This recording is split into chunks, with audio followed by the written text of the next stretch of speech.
After Superman seemingly died at the hands of Doomsday, he introduced himself to the world wearing a metal suit with a Superman emblem, a ballistic engineer who became successful as a high-tech weapon designer.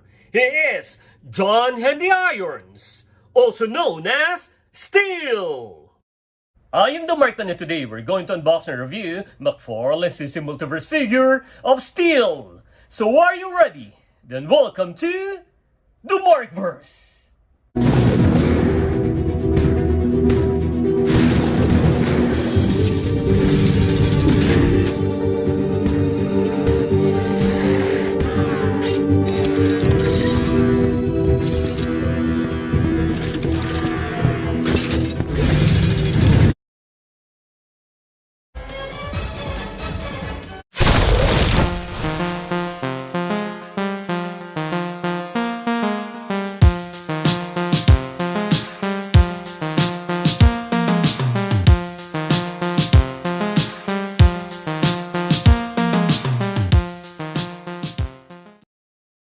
We celebrated the 30th year of the death of Superman storyline last year, 2023, when he was killed by Doomsday.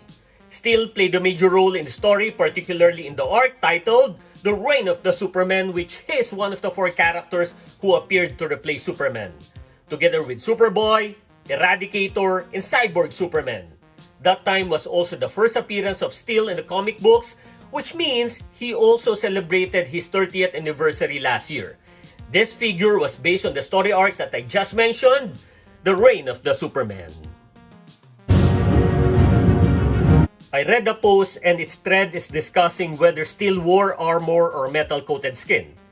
Actually, as far as I know, it's both, depending on the era or if its basis is from the comics, animated films, or games. But here, obviously, it's metal-coated skin because we can see his abs and other muscle curves. Even his so-called helmet is exactly sculpted like a face. I don't have any concerns with this because it's close to the design in the comics, plus they made his eye color correct. But there are some aspects of this figure that I'm disappointed at. First, his body build. Here, he's not that buff. He's wearing armor, and if we remove that armor, he will become slimmer. Maybe not as slim as Commissioner Gordon though. He is a 290-pound muscular athlete in the comics, plus he's wearing another layer because of his armor or a metal-coated skin, which is why this figure should be big and buff. A 6'7", 290-pound character should have a tall and buff figure, so I do not know why McFarlane did not consider that. And speaking of height, he is 7.4 inches. A quarter to a half inch more could be better. DC Rebirth Lobo is 6'6" in the comics. Again, Steel is 6'7", but we can see Lobo is taller than him. Steel should be towering above most of DC's Multiverse figures. Then the second aspect I'm disappointed at is the paint. It looks plasticky to me. I hope they made him shinier to make the armor look like steel and not plastic. Like Batwing. But not like Brainiac. Anyway, if we look at his upper body including the head and compare it to his lower parts, especially his thigh, it seems there is a body symmetry issue, but maybe it's just the armor or metal-coated skin he's wearing that made the thigh bigger, or looks bigger, like in the comics. Regarding his emblem, it does not look like the one in the comics because this is a hexagon, but rather it looks like in the animated film. Still, I like how they made his emblem big and has a different shade. Then the add-ons to his costumes, the shoulder pads, we can move it up to mitigate restrictions on shoulder articulation. There are some paint issues. This blue paint, don't know if this is part of the design or if these are quality issues. On his left wrist, I think this is a weapon. Then his belt. We can see some pouches. The details of this is fine. Actually, the color finish of this is better than his skin. And last is his boots, which also has some blue paint over it.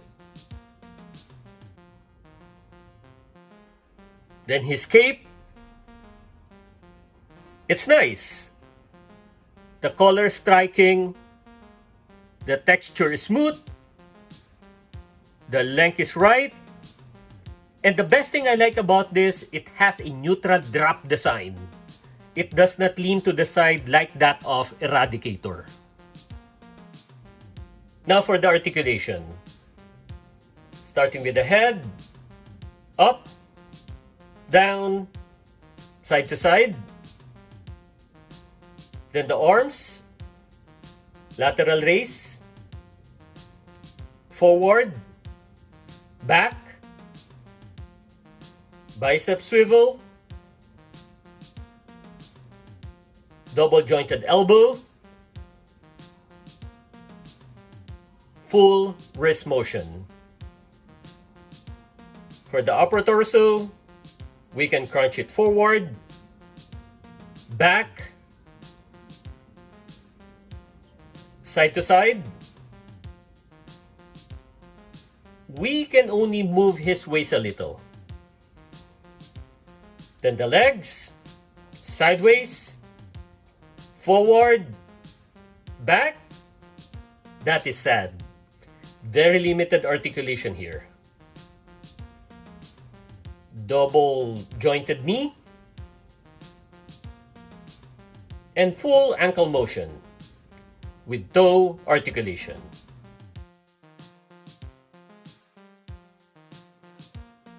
Now let's check the accessories. We have the base, his trading card. He also has the signature weapon, the sledgehammer. As you can see, it warped. This is another common issue of the accessories of McFarlane, like Vampire Joker's mallet. In the long run, it will warp or bend. I hope they made this metallic to look realistic because it looks plasticky as well. And there's also a bit of blue paint.